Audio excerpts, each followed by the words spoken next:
Posledné dní som uvažoval, že by som mohol natočiť takéto Q&A video. Hlavne o otázkach, ktoré sa nás ľudia pýtajú najčastejšie, či už na Instagrame alebo priamo v štúdiu, týkajúcich sa teda prevažne toho tetovania.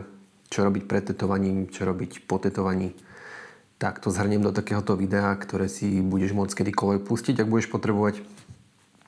A rovnako som na Instagrame dal otázky. Mohli ste sa pýtať nejaké veci ohľadom tetovania, prípadne nejaké osobné. Takže som vybral tie najzaujímavejšie. Prišlo mi zo pár takých, ktoré sú nie úplne vhodné na YouTube, takže som vybral naozaj len tie, ktoré sa týkali buď nás tu, alebo konkrétne tých tetovaní. No, začnem tými všeobecnými informáciami, ktoré sú podľa mňa najdôležitejšie a často tu sú nejaké nezrovnalosti alebo mýty a podobne. Prvá otázka znie, ako sa pripraviť na tetovanie. Takže ideálne je prísť vyspatý, najedený, hydratovaný, doniesť si nejaké komfortné oblečenie, v ktorom sa budeš cítiť dobre.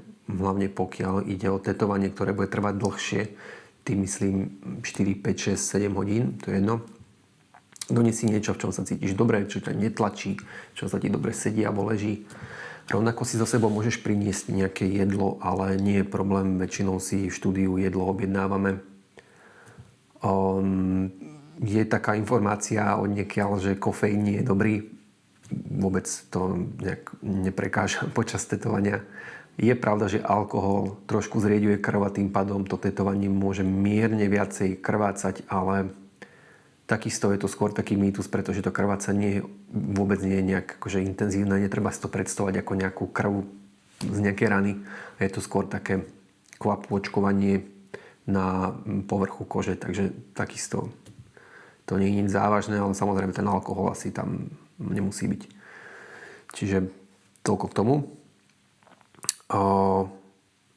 Veľa ľudí má pokožku suchšiu, takže pokiaľ je to možné, je dobré tú pokožku predtým čo najviac hydratovať. To znamená, že jednak dostatok tekutín a po druhé tú pokožku je dobré predtým natierať krémom hydratačným, ak teda je to možné. Čiže pokiaľ ideš na tetovanie, natieraj si to miesto niekoľko dní krémom, tak aby tá pokožka bola čo najlepšia. Pretože ak máš suchú kožu, to tetovanie ide horšie a je to veľké trápenie pre mňa a je to oveľa väčšie trápenie pre teba. Celý ten deň môže byť oveľa dlhší, pokiaľ tá pokožka nie je úplne v poriadku a môže to aj viacej bolieť potom samozrejme. Takže ušetríš tým nejaké starosti mne a ušetríš tým starosti aj sebe. Ako prebieha tetovanie? Prídeš do štúdia na svoj dohodnutý termín. Ja už v tomto prípade mávam pripravené dizajny dopredu. Spoločne si k tým dizajnom sadneme, všetko spolu preberieme. Máme dostatok času na to, aby sa celé to tetovanie mohlo nejako zmeniť, doladiť, prerobiť a rovnako vyberieme aj vhodné umiestnenie a vhodnú veľkosť. Takže nemusíš mať z toho vôbec žiadny stres. Veľa ľudí si to predstavuje hlavne pri tom prvom tetovaní, že prídu do štúdia a proste sa hneď ide na to a hneď sa ide tetovať a vôbec to tak není.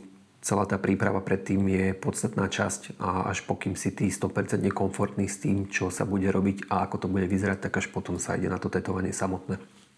Prípadne je úplne normálne, ak sa ten termín posunie na nejaký iný deň, ak nenájdeme nejakú zhodu v tom, ako si to predstavujem ja, ako vyzerá ten motív a aká je tvoja predstava, tak není problém tie termíny jednoducho nejakým spôsobom presunúť. Ďalšia podstatná vec je starostlivosť po tetovaní. Povedal by som, že toto je jedna z najdôležitejších informácií, ktorá tu odznie v tomto celom videu, pretože starostlivosť o tetovanie je podľa mňa 50% úspechu dobrého a kvalitného tetovania. Veľa ľudí to podcení. Mám s tým osobné skúsenosti. Takže sa tu posnažím zhrnúť všetko v nejakom kratšom texte, tak aby to celé dávalo zmysel, aby si to vedel kedykoľvek pustiť. Po dokončení toho samotného tetovanie vo väčšine prípadov zalepíme takou fóliou, volá sa second skin. Táto fólia by mala na tetovaní vydržať 3 až 5 dní. Niekto menej, niekto viacej, každý tater to má trošku inak.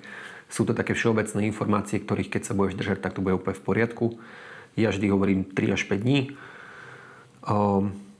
počas tej doby, ako tam tá fólia je, môže sa stať, že sa medzi pokožkou a tou fóliou samotnou nazbiera tekutina. Je to väčšinou krvná plazma, trochu krvi z toho tetovania, trochu farby z toho tetovania, nejaký ten pot a podobne.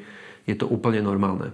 Je to ale individuálne, takže môže sa to tam vyskytnúť a nemusí. Nájdeš na internete kopec videí, kde to niekto má úplne nafúknuté ako veľký sáčok nejakej čiernej tekutiny. Je to úplne v poriadku, je to úplne prirodzené, netreba to prepichávať, netreba s tým nič robiť, treba to proste nechať tak.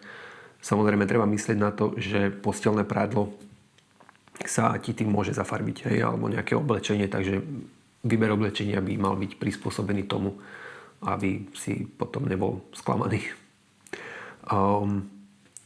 Táto fólia zabraňuje nejakej infekcii, respektíve znižuje šancu infekcie toho tetovania. Keďže to tetovanie je otvorená rana, je to ako keby si sa porezal alebo mal nejakú inú nehodu. Nie je to úplne 100% ochrana, ale určite to zvyšuje šancu na lepšie hojenie. Veľká výhoda tej fólie je tá, že sa s ňou môžeš normálne osprchovať, môžeš sa s ňou normálne okúpať.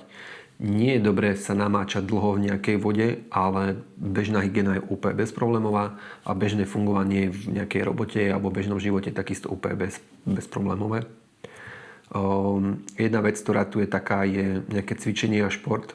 Ja osobne chodím do posilky až po odstránení tej fólie. Je to z toho dôvodu, že pri nejakom nadmernom potení sa ti môže pod tú fóliu dostať až príliš veľa potu.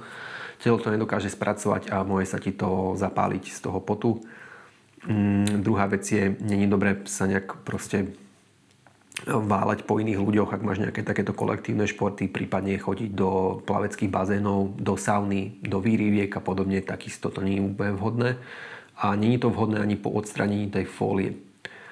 Teraz, ak si tú fóliu odstrániš, najlepšie to ide pod tečúcou vodou, čiže väčšinou je to sprcha alebo vo vani, prípadne si to môžeš niečím namáčať a tú fóliu opatrne z toho stiahnuť.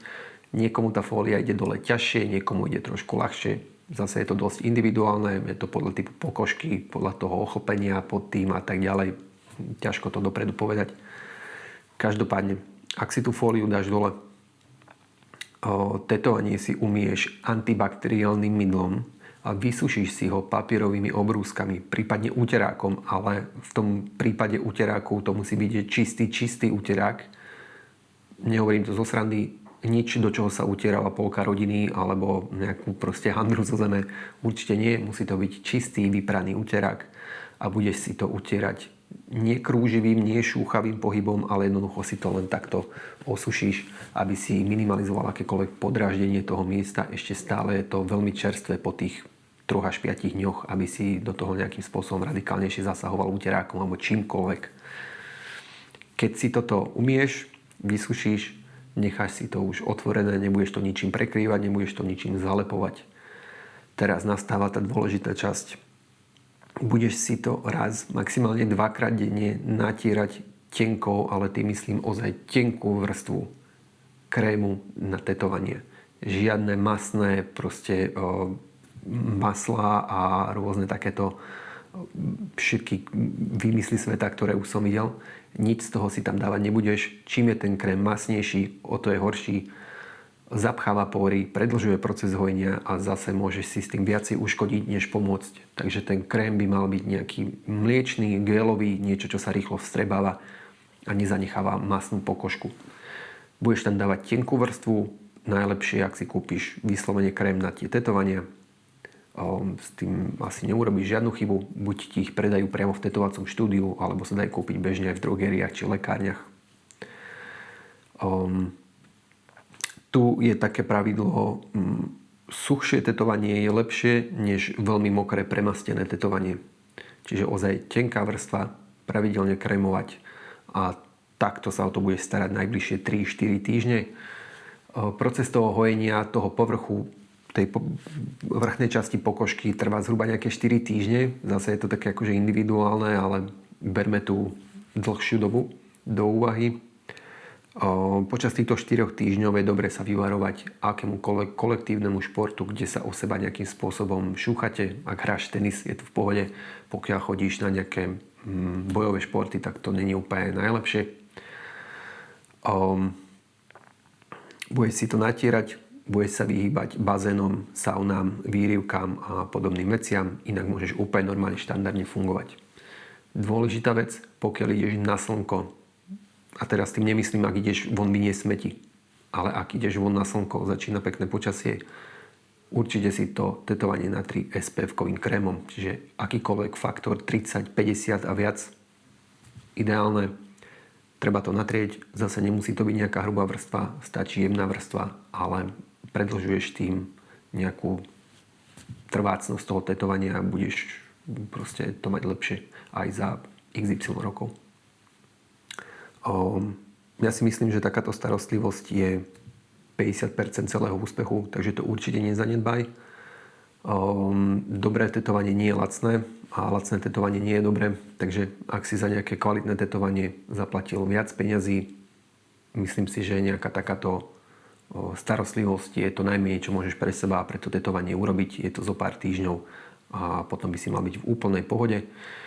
Čo sa týka slnka ako takého, ja si tetovanie natieram vždy, keď idem von na slnko a som tam dlhšie ako niekoľko minút. Čiže keď idem behať, natriem si tetovania a keď idem niekam do mesta a mám tie tetovania odhalené, teda nemám ich zakryté oblečením, tak si to takisto natieram SPF-kovým krémom. Ďalej tu mám otázky od vás. Ďakujem každému, kto napísal nejakú otázku. Prišlo mi toho viac, vybral som také tie najrelevantnejšie k tomuto, aby to odznelo čo najviac nejakých dobrých informácií, ktoré budeš môcť využiť. Ako som hovoril, niektoré otázky som sem nedal, pretože nie sú úplne vhodné na YouTube. Ale ďakujem aj vám. Prvá otázka od vás. Ako si mám vybrať tatéra, ak idem na svoje prvé tetovanie? To je veľmi dobrá otázka, pretože aj nám sa stáva, že nám bežne píšu ľudia, ktorí vlastne jednak nevedia vôbec, čo chcú. Po druhé, chcú štýl, ktorému sa vôbec nevenujeme.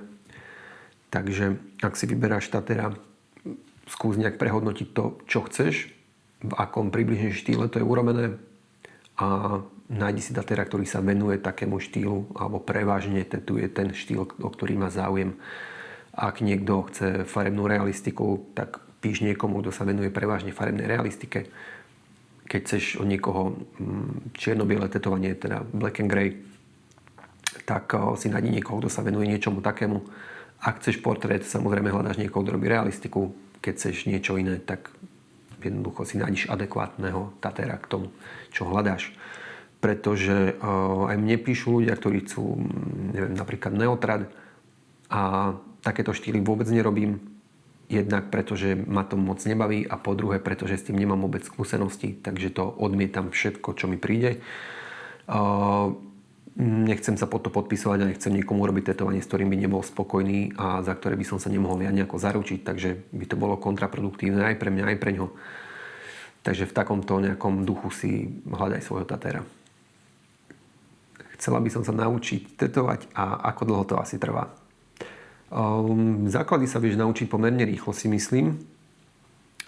Pomôže, ak máš trošku nejaké také umelecké úlohy alebo vieš aspoň trochu kresliť alebo niečo podobné. Nemyslím si, že je to zase úplne ako nejaká veľká podmienka, ale je to nejaké plus. Potom však nastáva tá doba, kedy sa zlepšuješ a kedy hľadáš nejaký svoj osobitý štýl a toto je veľmi individuálne. Môže to byť od pár mesiacov do XY rokov. Takže túto ti neviem povedať nejakú konkrétnu informáciu, ale určite treba začať, lebo keď to nevyskúšaš, tak nevieš. Niekomu potom tá následná etapa ide rýchlejšie, niekomu pomalšie. To je asi všetko, čo ti k tomu viem povedať. Dá sa s tetovaním uživiť? V skratke dá a myslím si, že celkom dobre. Záleží však na tom, koľko si môžeš vypýtať za svoje tetovanie a koľko sú ľudia ochotní zaplatiť za tvoje tetovanie. A toto už je zase veľmi individuálne. Niekto pýta úplne minimálne ceny a točí sa non-stop v tom kruhu. Niekto si proste dovolí vypýtať vyššie ceny za to tetovanie a ľudia sú ochotní to zaplatiť, keďže tam vidia nejakú pridanú hodnotu alebo kvalitu. Takže tiež je to veľmi individuálne, ale v skratke sa s tým podľa mňa dá zarobiť veľmi pekne. Netreba mať však veľké oči a vidieť sa týmto, že začnem tetovať a začnem zarábať, Tak to úplne presne to nefunguje. Treba tomu obetovať veľa času, veľa námahy, je za tým veľa skúseností a tak ďalej. Je pravda, že by sa v lete nemalo tetovať? To je zase jeden z takých mýtov, ktorý vlastne ani nevieme presne odkiaľ prišiel. Podľa ChatGPT približne 40% populácie žije v teplých klimatických podmienkach alebo v teplom klimatickom podnebí a bežne sa tam tetuje. Napríklad, Austrália, LA a tak ďalej. Nie je to vôbec žiadny problém. Ja si myslím, že tam nie je dokonca vôbec žiadny rozdiel. Či si tetovanie dáš v zime alebo v lete, je to bezpredmetné. A jediný rozdiel je ten, že v lete si asi viacej odhalený, teda chodíš viacej na to priame slnko, prípadne v nejakom takomto teplom podnebí budeš viacej na slnku. Tým pádom je to tetovanie vhodné hneď po tom tetovaní počas tej doby hojenia zakrývať a následne potom si to mazať SPF-kom. Dajú sa kúpiť také tyčinky, vyzerá to ako balzam na pery, s tým rozdielom, že je to SPF-kový krém a vie si to úplne pohodlne proste natrieť kdekoľvek. Nie si masný, zamazaný od krémov, keď si to musíš rukou roztierať. A je to úplne bezproblémové. Ja tak fungujem roky, aj väčšina ľudí, ktorých poznám, tak si to bežne natierajú a nie je s tým žiadny problém. Takisto, keď sa ideš v lete opalovať niekam k moru, treba si tetovanie natrieť opalovákom a si úplne v pohode. Máš tetovanie, ktoré ľutuješ? Mám a asi by som našiel aj dve také tetovania. Ďalší dotaz. Mám tetovanie asi 2 roky a je úplne vyblednuté. Tu ide pravdepodobne už o jeden z tých dôvodov, ktorý som spomenul vyššie. Buď si to tetovanie ako čerstvé vystavoval nadmernému slnku, a nemal si to patrične buď zakryté alebo natreté nejakým krémom, prípadne počas tých, píšeš 2 rokov, si sa s tým slnkom zase vystavoval nadmernému slnku bez toho, aby si to tetovanie mal znova natreté nejakým SPF-kovým krémom. Je to bežná vec, proste to slnko ti to vytiahne. Treba to natierať.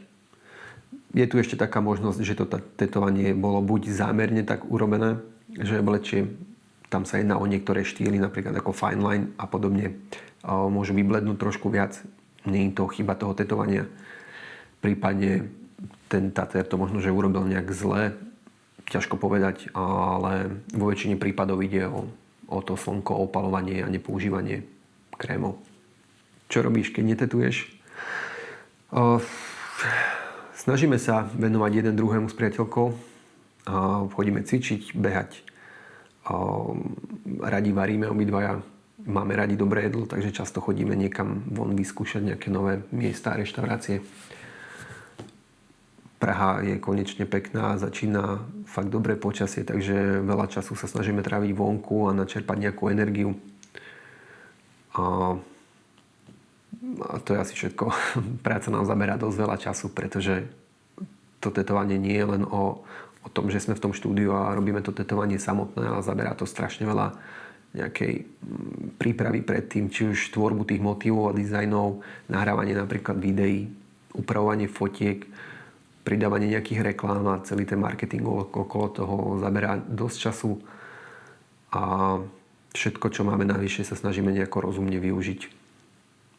Najlepší advice, ktorý si dostal, alebo teda najlepšia rada, ktorú som dostal, toto som počul v jednom zahraničnom podcaste a nepamätám si úplne presné znenie, ale skúsil som to nejak sformulovať, aby to dávalo zmysel. V každom umení sa dá ísť do detailu, do nekonečna a vždy je niečo, čo vieš na tom vylepšovať, ale rovnako dôležité ako zlepšovať je vedieť, kedy prestať a povedať si, že už je to hotové. A myslím si, že toto platí mnohonásobne viac, pretože tie dizajny sa naozaj dajú robiť do nekonečna, sa dajú pretvárať, ale asi treba vedieť, kedy už je to v tej úrovni, že už je to naozaj dobré a byť s tým spokojný, vedieť sa s tým uspokojiť. Už dlhšie mám zahojené tetovanie a je stále trochu vypuklé. Je to normálne? Ak je to tetovanie vypuklé počas hojenia, tak je to celku normálne, bežne sa to deje, niekomu áno, niekomu nie. Zase záleží od typu tetovania, koľko to tetovanie trvalo, aká je rozpichaná pokožka, prípadne od typu pokožky a tak ďalej, je tam veľa faktorov. Čiže počas toho hojenia je to v pohode. Ak máš napríklad tetovanie, ktoré má pol roka alebo rok a prejdeš po tetovaní prstom a je vypuklé, tak s najväčšou pravdepodobnosťou máš to tetovanie zjazvené a ten, ktorý ti to tetovanie robil, ti vlastne vytvoril jazvu pod tou farbou. Čiže je to zle, to sa stávať nemá. Tetovanie nemá byť vypuklé, má byť vlastne na dotyk nehmatateľné. Často sa to však stáva, vidím to často u klientov, ktorí k nám prichádzajú a majú nejaké staršie tetovanie alebo im ho robili niekde inde a často sa stane, že to tetovanie majú vypuklé. Je to zlé, je to vlastne rana. Je to to isté, ako keby si sa porezal a máš tam nejakú jazbu. Prečo sme sa presťahovali do Prahy?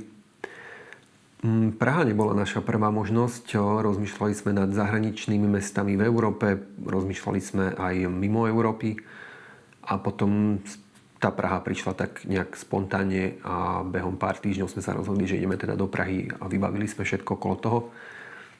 A môžem povedať, že zatiaľ sme obidvaja spokojní a nemyslím si, že by sa to nejakým spôsobom zmenilo. Na to asi nadväzuje aj druhá otázka, ako sa vám páči život v Prahe. Život v Prahe mi príde rýchlejší ako život doma. No, myslím si, že sme si celkom dobre zvykli a páči sa nám tu vždy viac a viac.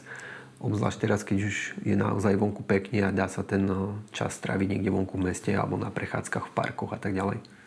Ďalší dotaz nie, ja by som nevedela byť kreatívna každý deň a obdivujem. Ďakujem. A u mňa to tiež nefunguje úplne tak, že by som bol kreatívny každý deň a každý deň tu vymýšľal nejaké excelentné veci. Vôbec to tak nefunguje. Samozrejme. Ani netetujem každý deň. Ani Stelka netetuje každý deň. Ono sa to asi ani nedá. Človek by podľa mňa dosť rýchlo vyhorel. Snažím sa tú prácu porozdielovať nejakým takým spôsobom, aby som mal medzi jednotlivými tetovaniami deň voľna, prípadne si dávať veľký deň a menší, respektíve veľké tetovanie a menšie tetovanie ten ďalší deň. Čo sa týka tých dizajnov a motívov, tam človek naozaj asi musí byť kreatívny, pokiaľ teda nechce kopírovať niečo iné. A ak mám kreatívny deň, snažím sa tých dizajnov urobiť dopredu viac na tie nadchádzajúce sedenia, ktoré mám. Následne už potom to doľaďovanie toho motívu a dizajnu je jednoduchšie s tým zákazníkom priamo v štúdiu. Tam už človek nepotrebuje nejaký super kreatívny v tom danom momente. Už tú hlavnú časť toho má vytvorenú. A potom to tetovanie samotné už takú veľkú kreativitu nepotrebuje. Už to máš dopredu pripravené, takže tam už je to viac menej v pohode. Je to ale niekedy také, hlavne pre mňa v zimných mesiacoch, kedy to počasie je možno trošku depresívnejšie, tak je to ťažšie s tou kreativitou, ale zatiaľ som s tým nemal nejaký väčší problém. Vždy sa to dá nejako zmanéžovať v tých voľných dňoch. Takže v pohode. A myslím si, že väčšina ľudí z okolia funguje podobne. Takže nemusí sa báť toho, že musíš byť super kreatívny každý deň. Vôbec to tak nie je. Posledná otázka a veľmi dobrá otázka. Ako prekonať strach a začať niečo nové?